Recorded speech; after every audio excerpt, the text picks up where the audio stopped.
नमस्कार दोस्तों। हम एक इंसान बनाने की एक जो सीरीज़, इंसानियत की सीरीज़ सेवा में जो हम बात कर रहे हैं, सेवा एक मेरी एनजीओ का भी नाम है। उसका यहाँ पे कोई ज़िक्र नहीं है, वो वैसे सिर्फ़ बताने के लिए मैं बता रहा हूँ। SEWA Simmons educational welfare army.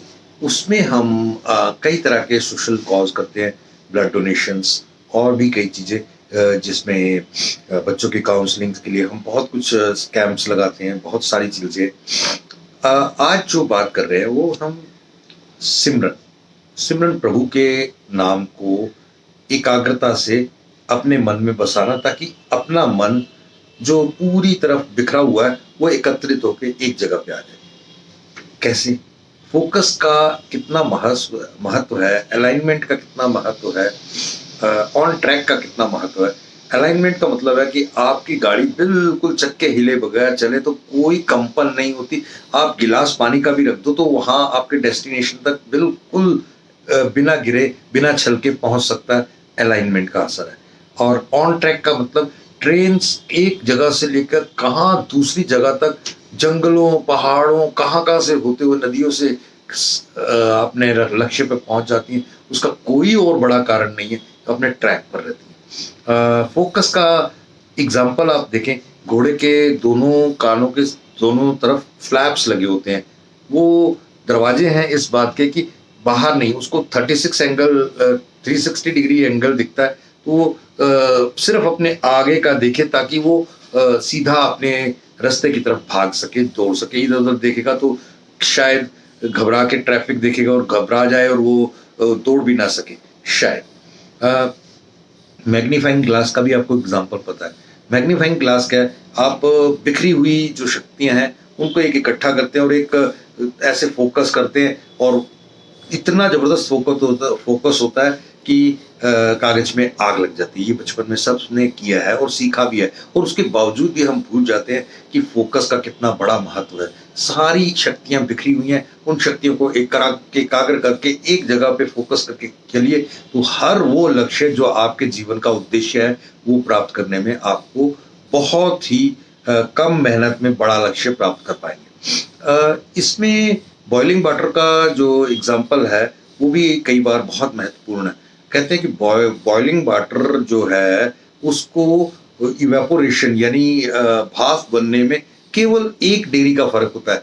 अगर वो एग्ज़ाम्पल के तौर पर 99 पे वो अगर बॉइलिंग है, तो 100 पे वो इवेपोरेशन होती है। तो 1 पॉइंट के लिए वो टिक जाता है और वो इवेपोरेट होने से, हवा में उड़ के आसमान बनने से चूक जाता है।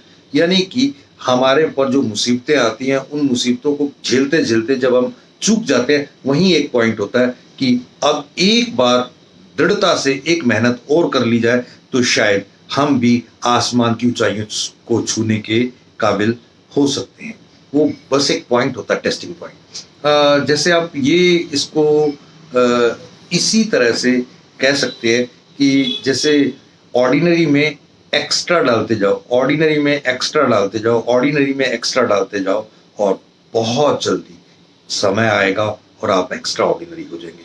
महात्मा गांधी ने बहुत सारे एक्स्ट्रा डाले थे अपनी ऑर्डिनरी लाइफ में, जो सत्य उनके लिए बहुत बड़ा एक सपना साकार करने के लिए देश का पहला और कह सकते हमेशा क्या एक राष्ट्रपिता होने का गौरव प्राप्त किया। गॉड परमात्मा को अपने पार्टनर के रूप में अगर अपने साथ देखते हैं, जैसे कि हर धर्म में होता ही है, कुछ परसेंटेज दान धर्म सेवा के लिए निकालना, समय और अर्निंग, तो ठीक उसी तरह से अगर 10% समय और अर्निंग अच्छे कामों के लिए लगाएंगे, तो परमात्मा हमारे पार्टनर बन जाएंगे। परमात्मा के कामों में हम एक हिस्सेदार हो जाएंगे और परमात्मा इसमें हमारे को बहुत ज़बरदस्त सफलता देनी शुरू कर देंगे, और हम ना केवल अपने व्यापार में, ना केवल अपने किरदार में, ना केवल इस संसार में, बल्कि पूरे के पूरे व्यवहार में और पूरा कह सकते हैं अपरंपार के जो जितनी भी लीलाएं हैं, उनमें कहीं ना कहीं सफल होते हुए उसके परम हो जाएंगे, उसके अभिन्न हो जाएंगे, उसके नजदीक हो जाएंगे। और यही हर एक जीवन में मोक्ष का सबसे उत्तम लक्ष्य है। आज का हमारा था कि अगर हम अपने आप को समेट के एक चरणों में डाल लें और वो चरण उस परमात्मा के हों, तो उस परमात्मा की सृष्टि में हम एक साथ जीते जी स्वर्ग को अनुभूति कर सकते हैं और जीने के बाद भी उस अनुभूति के साथ रह सकते हैं। Thank you.